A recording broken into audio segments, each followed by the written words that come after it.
विश्व वातावरण दिवसको अवसरमा काठमाडौँको तारकेश्वरमा अन्तर्विद्यालय स्तरीय चित्रकला प्रतियोगिता आयोजना गरिएको छ। श्री एन्जल्स नेशनल स्कूल र समाधान नेपालको सहकार्यमा बिहिबार सम्पन्न प्रतियोगितामा 28 विद्यालयका 137 विद्यार्थीले वातावरण संरक्षणको सन्देश दिँदै चित्र कोरेका थिए।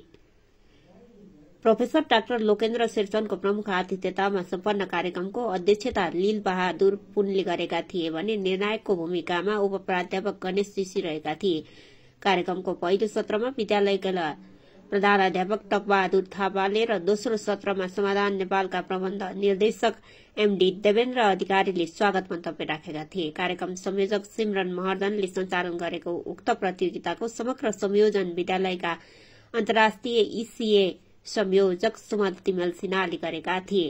जुनियरतर्फ हिल्सन तामाङ प्रथम, प्रियंका श्रेष्ठ दोस्रो, आर्मन सिंह चौधरी तेस्रो, दिपुज बराल चौथो, एलिना थापा पाँचौं भएका थिए भने सिनियरतर्फ संस्कृत लाल श्रेष्ठ प्रथम, स्वस्तिक न्यौपाने द्वितीय, प्रज्वल कणेल तृतीय, रुस्मा महर्जन चौथो, नेन्सिका तामाङ पाँचौं।